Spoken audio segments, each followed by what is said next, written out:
Friends, तो आज हम करेंगे domain and range of trigonometric function. ये आपको पता है डोमेन और रेंज क्या होता है? ओके हाँ, डोमेन मतलब जिस वैल्यू के ऊपर जो ट्रिग्नोमेट्रिक फंक्शन है एक्स की कोई भी वैल्यू हम ले ले तो उसके ऊपर जहाँ जिस वैल्यू के लिए हमें एक रेंज मतलब एक आंसर मिल रहा है वैल्यू, तो उसको हम बोलेंगे डोमेन, और जो वैल्यू हमें मिल रही है उसको हम बोलेंगे रेंज। ओके, तो डोमेन और रेंज क्या है वो आप लोगों को पता है। ओके, इसके लिए हम फिर से अब तक क्या कर रहे थे, दी यूनिट सर्कल। ओके, तो फिर से हम यूनिट सर्कल के बेस पे ही पढ़ेंगे कि यूनिट सर्कल के बेस के ऊपर ये कौन सा पॉइंट है, 1 0, this one is 0 1, this one is -1 0, and this one is 0 -1. Okay, we have 4 points. Now we know that x stands for the cos theta and y stands for the sin theta. Okay, तो इसके ऊपर से हम बोल सकते हैं कि cos की वैल्यू किससे किस में के बीच में आने वाली है।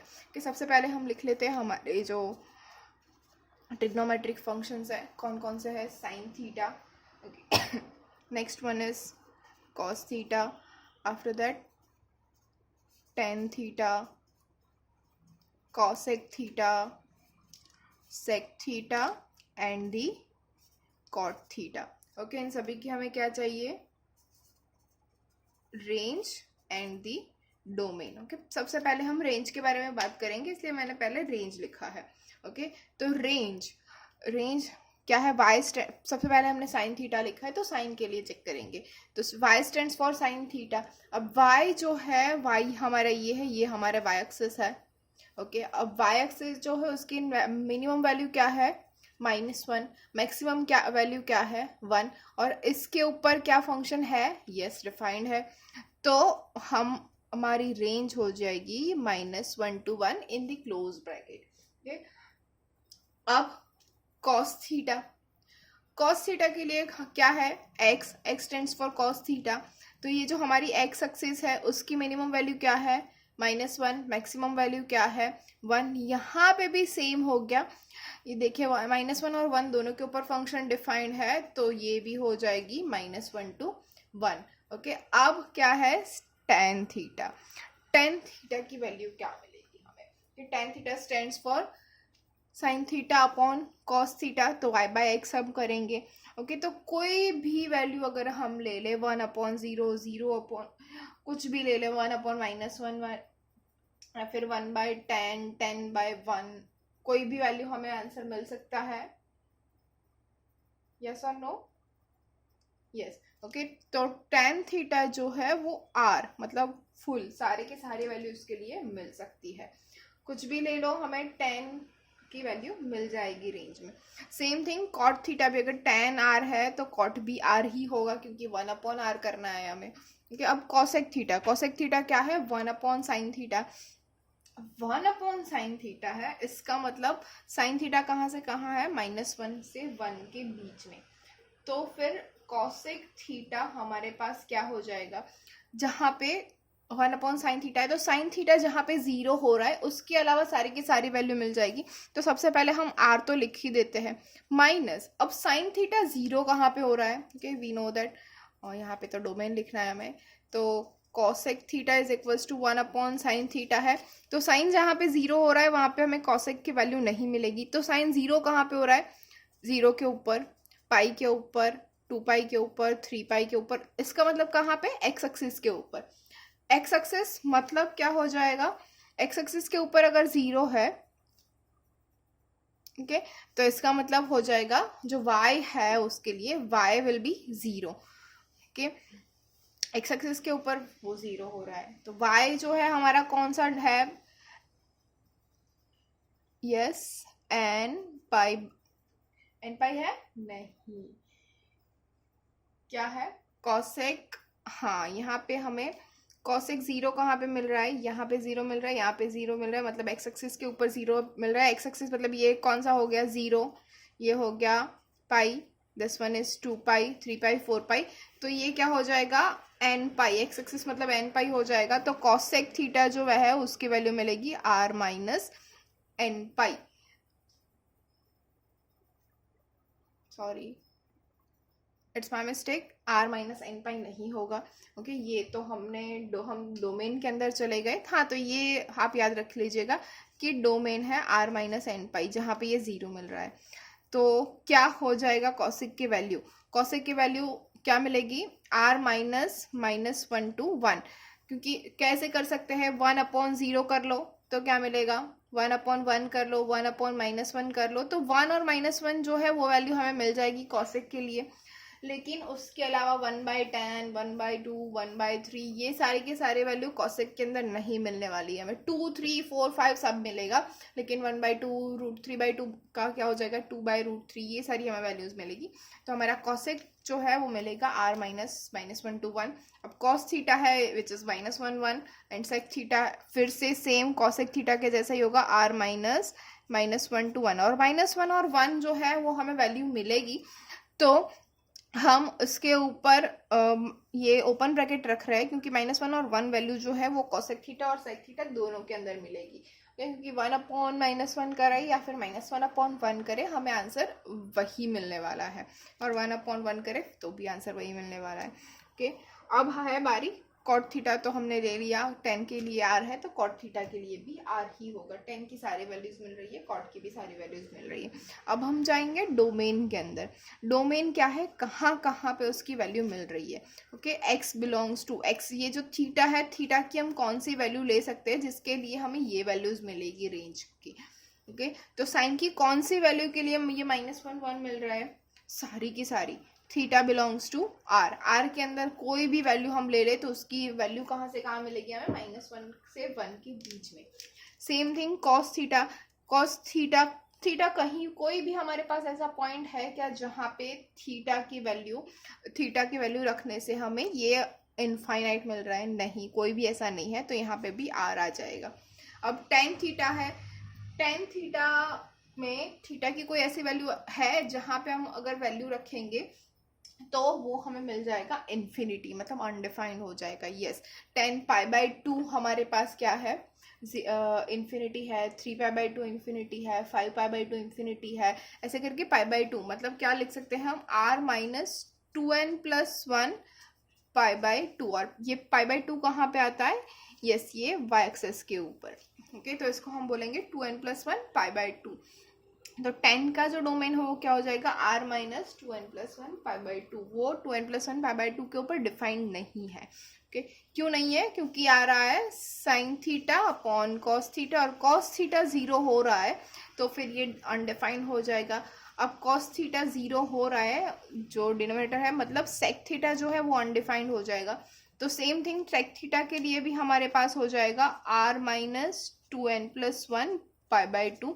अब कॉसेक थीटा का तो हमने देख ही लिया, साइन थीटा जहाँ पे अनडिफाइंड हो रहा है, कहाँ पे हो रहा है, एन पाई के ऊपर, तो वो हमारा डोमेन हो जाएगा r minus n pi. Same thing cot theta, cot theta में क्या होता है, cot theta equals to cos theta upon sine theta, cos theta upon sine theta हो रहा है तो वहाँ पे भी साइन थीटा है जो 0 हो रहा है, मतलब कि कॉसेक थीटा अनडिफाइंड हो रहा है, कॉसेक थीटा अनडिफाइंड हो रहा है तो कॉसेक थीटा और कॉट थीटा दोनों का डोमेन क्या हो जाएगा, same, which is r minus n pi. Hopefully friends you all are getting it कि मैं क्या बोलना चाह रही हूँ, और आप लोग सब कुछ समझ रहे हैं, आप लोग बहुत ही इंटेलिजेंट है। फिर भी आप एक बार ये जो हमारा टेबल है वो ड्रॉ कर लीजिए और अच्छे से याद रख लीजिएगा। साइन थीटा की डोमेन है r और रेंज होगी -1 to 1, कॉस थीटा का डोमेन है r, रेंज होगा -1 to 1, टेन थीटा का डोमेन है r माइनस 2n + 1 π/2। क्यों, क्योंकि π/2 जो भी वैल्यू है 2n + π/2, 2n + 1 π/2 मतलब π/2, 3π/2, 5π/2, 7π/2, 9π/2 एंड सो ऑन। ये सारी के सारी वैल्यूज के लिए 10 जो है वो इन्फिनिटी या फिर अनडिफाइंड आता है, तो वहाँ पे वो अनडिफाइंड है, इसलिए हम ये डोमेन के अंदर नहीं आएगा। अब जब हम 2n + 1 π/2 निकाल दे रहे हैं डोमेन में से ही, तो बाकी सारे के सारे वैल्यू हमें मिल जाएगी r। ओके अब है cosec theta which is r minus n pi, r minus n pi जो है सेम थिंग है, एन पाई के ऊपर हमारा कॉसेक थीटा अनडिफाइंड हो जाएगा, इसलिए हमने एन पाई निकाल दिया है। अगर एन पाई निकाल देते हैं तो हमें जो वैल्यूज मिल रही है वो पूरा आर है, लेकिन -1 से 1 के बीच की कोई भी वैल्यू हमें नहीं मिल रही है, तो हमारी रेंज हो जाएगी r minus -1 to 1। Okay, same thing sec theta में हम करें, अगर 2n + 1 π/2 जहाँ पे वो अनडिफाइंड फंक्शन है वो निकाल दे, तो हमारी वैल्यू हमें जो भी मिलेगी वो पूरा का पूरा r मिलेगा, लेकिन जो -1 से 1 के बीच की वैल्यूज है वो नहीं मिलेगी, तो हमारा वहां पे रेंज हो जाएगा r माइनस -1 to 1। कि अब बात है कॉट थीटा की, तो कॉट थीटा जो है वो कहाँ पे अनडिफाइंड है, 0 के ऊपर और n पाई के ऊपर। तो n पाई अगर हम निकाल दे फ्रॉम डोमेन, तो हमें r मतलब सारी की सारी वैल्यू मिल जाएगी, वहां पे ऐसा कोई भी नहीं है जो वैल्यू हमें नहीं मिल रही है। तो कॉट थीटा की रेंज हो जाएगी r के।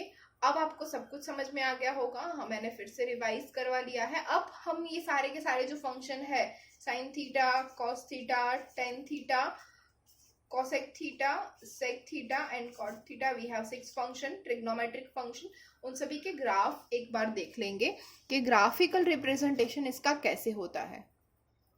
तो हम बात करेंगे सबसे पहले साइन थीटा और कॉस थीटा के ग्राफ की। अब तो हमें पता है x बिलोंग्स टू r, मतलब थीटा बिलोंग्स टू r है, और उसकी रेंज हो जाएगी -1 to 1। तो मैंने यहाँ पे -1 और 1 भी नोट करके रखा हुआ है, क्योंकि ये जो r है ये आगे बढ़ता जाएगा 0, π/2, पाई, 3π/2, 2 पाई एंड सो ऑन। यहाँ पे -π/2, -π, -3π/2, -2 पाई एंड सो ऑन।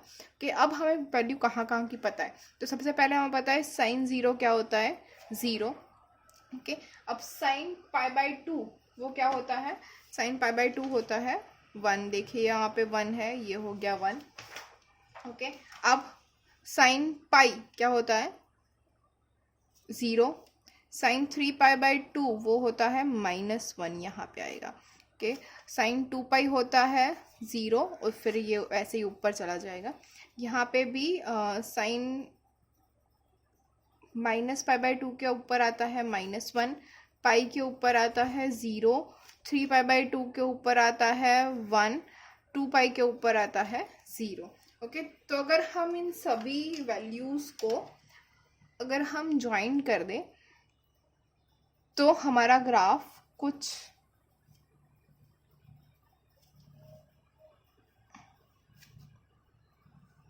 ऐसा बनेगा।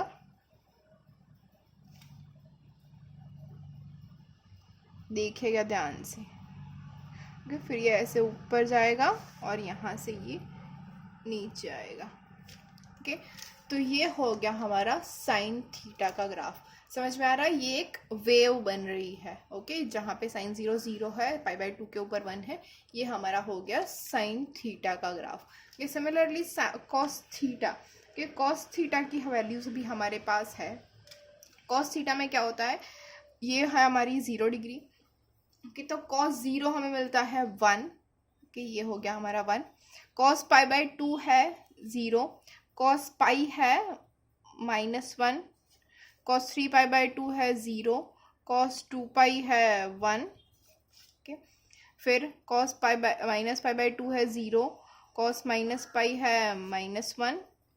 ओके, कॉस 3π/2 है 0, कॉस -2 पाई है 1। ओके, तो ऐसे आ जाएगा कॉस का ग्राफ। अगर हम इसको ज्वाइन कर दे तो हमें क्या मिलेगा, ऐसे करके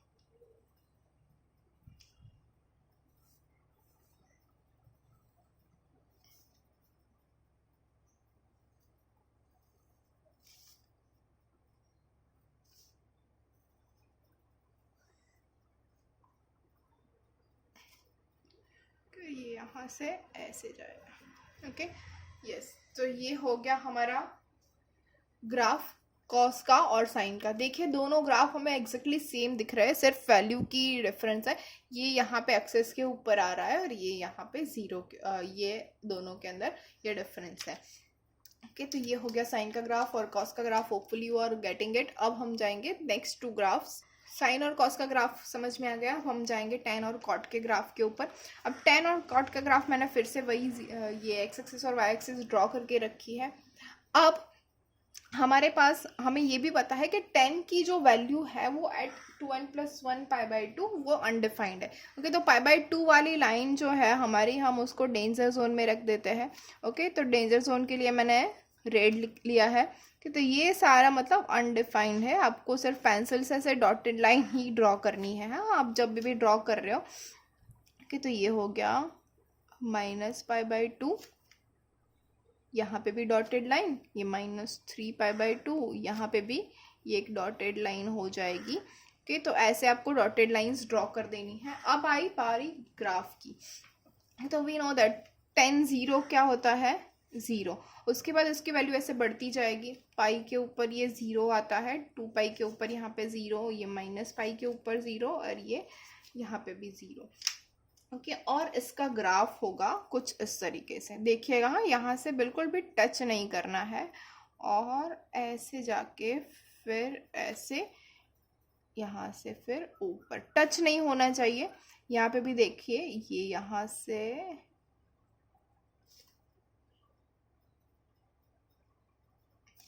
ओके, यहाँ पे भी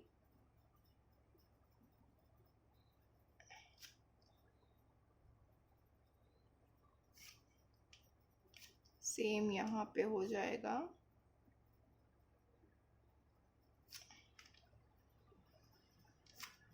सेम थिंग यहाँ पे भी होगा। ओके, ये हो गया tan थीटा का graph. Hopefully you all are getting it, tan का ग्राफ कैसे होता है। ओके, सेम थिंग कॉट के अंदर। कॉट के अंदर कहाँ पे ये अनडिफाइंड है, तो 0 के ऊपर, मतलब n π के ऊपर। तो सबसे पहले मैंने 0 को कर दिया, फिर हो जाएगी हमारी पाई, ये भी डॉटेड लाइन, 2π भी dotted line, -π is dotted line, -2π भी एक डॉटेड लाइन हो जाएगा। ओके, अब यहाँ पे क्या है हमारे पास, किसकी वैल्यू 0 है, π/2, 3π/2, -π/2, -3π/2, ये सारी वैल्यूज हमारे पास 0 है। ओके, और ग्राफ, ग्राफ कैसा होगा, यस, यहाँ पे हमारा ग्राफ, ये देखिए यहाँ पे हमारा ग्राफ इंक्रीज हो रहा था, यहाँ पे हमारा ग्राफ जो है वो डिक्रीज होगा। ओके, सेम थिंग यहाँ पे भी टच नहीं होना चाहिए, ये आपको ध्यान रखना है।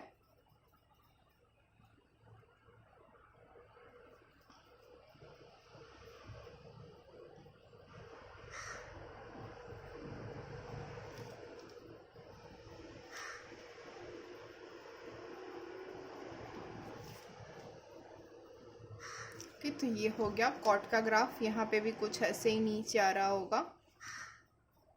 ओके, और यहाँ पे ऊपर से स्टार्ट हुआ होगा। तो ये हमारा tan का और कॉट का ग्राफ। ओके, अब हम जाएंगे, अब हमारे पास सिर्फ 2 ग्राफ बचे हैं, एक है सेक और एक है कॉसेक। अब कॉसेक और सेक की बारी। अब हमें पता है कॉसेक और सेक जो है वहाँ पे भी डेंजर जोन है, मतलब वहाँ पे भी फंक्शन अनडिफाइंड है। कौन से वैल्यू के ऊपर, कॉसेक कहाँ पे होता है, n π के ऊपर, क्योंकि वहाँ पे साइन 0 हो रहा है। ओके, तो फिर से हम वही डेंजर जोन वाली लाइन कर लेते हैं रेड में। पहले हो गई 0, उसके बाद हो गई पाई, उसके बाद 2π। कि लाइन आड़ी टेढ़ी हो जाए तो समझ जाना, लेकिन ये होनी तो सीधी ही चाहिए। ओके, फिर -π,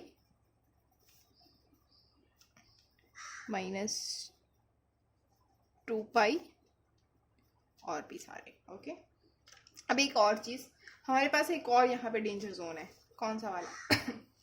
ये कहाँ कहाँ पे नहीं है, इसकी रेंज हमें पता है, r -1 to 1। तो ये -1 से 1 के बीच में इसकी कोई भी वैल्यू नहीं आने वाली है, राइट। तो हम यहाँ पे ये लाइन भी ड्रॉ कर लेते हैं कि इसके बीच में कोई भी वैल्यू नहीं है, -1 से 1 के बीच में। ये हो गई 1 के लिए लाइन, और ये हो गई -1 के लिए लाइन।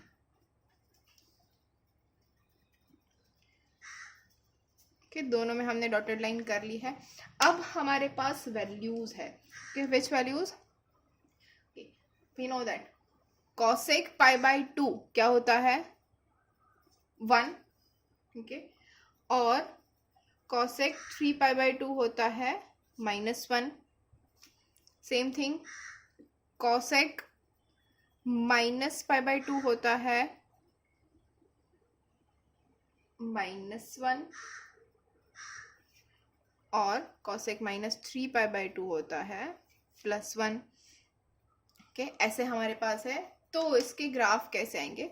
देखिए फिर से यहाँ पे टच नहीं होना चाहिए, ये टच किए बिना, और ये वैल्यू यहाँ पे 0 है, 0 से वापस से ऊपर चला जाएगा, ऊपर ये ऐसे ऊपर चलाता जाएगा। फिर यहाँ पे ये नीचे से ऐसा होगा, यहाँ पे टच नहीं होना चाहिए। देखिए यहाँ पे भी ऐसे ही,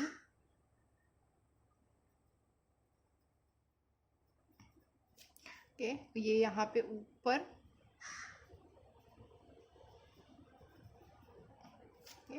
तो ऐसा ग्राफ हो जाएगा। अब यहाँ पे कैसे आएगा? ऊपर यहाँ पे, ओके, और यहाँ पे आ जाएगा नीचे। ओके, तो ये हो गया cosec theta. Okay, same thing for sec theta. sec theta में भी -1। ओके, यहाँ पे सबसे पहले डेंजर जोन ड्रॉ करना बाकी है। तो डेंजर जोन sec थीटा में कहाँ पे आएगा? π/2 के ऊपर।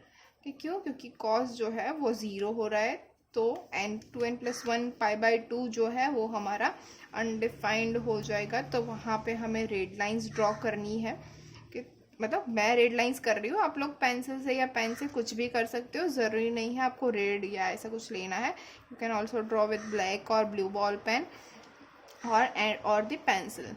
Okay, you can use anyone. हाँ, रेड पेन एग्ज़ाम में मत यूज़ करना, वो नहीं अलाउड है। तो मैं तो यहाँ आप लोगों को समझ में आया इसीलिए ये ड्रॉ कर रही हूँ, तो आप ऐसे ही ड्रॉ कर देना। फिर से -1 के 1 के बीच में मैं एक ऑरेंज लाइन ड्रॉ कर रही हूँ, कि ताकि आपको समझ में आए कि यहाँ पे हमारे पास कोई वैल्यूज़ नहीं है। सेम थिंग यहाँ पे -1 के ऊपर हमारे पास कोई वैल्यूज़ नहीं है, कि लेकिन -1 और 1 वैल्यू होगी, इसलिए हम यहाँ पे डॉटेड लाइन ही ड्रॉ कर रहे हैं। ओके, अब 0, sec 0 हो रहा है 1, ओके, sec पाई हो रहा है -1 और 2 पाई हो जाएगा फिर से 1। ओके, यहाँ पे -पाई हो जाएगा -1, ओके, -2 पाई हो जाएगा 1। फिर आगे ऐसे बढ़ते जाना है। और द बेस्ट पार्ट, ग्राफ कैसा होगा? यस, यहाँ पे बिल्कुल ही वैसे जैसे हमने cosec का ड्रॉ किया है, यहाँ पे टच किए बिना हमें यहाँ से ये लाइन लेनी है, क्योंकि इनफाइनाइट तक जाएगा। हमें वैल्यू पता नहीं है कि इसकी लास्ट वैल्यू क्या होने वाली है, क्योंकि हमें हमारा लास्ट वैल्यू ही नहीं पता है कि हम जो थीटा है, जो डिग्री है, वो उस लास्ट कहाँ की ले रहे हैं। तो यहाँ पे हमें वैल्यू भी नहीं पता है, कि ये हो जाएगा हमारा पूरा ग्राफ। ओके, समझ में आया फ्रेंड्स कैसे होगा? ये हो गया sec थीटा का ग्राफ। ये है हमारे सारे ट्रिग्नोमेट्रिक फंक्शंस के ग्राफ। अगर आपको कोई डाउट है तो फिर से एक बार ये वीडियो देख लीजिए, सारे ग्राफ्स एक बार ड्रॉ कर लीजिए, और जो भी डाउट है, if you have any query, any kind of query, please comment below. I will reply you surely. Thank you.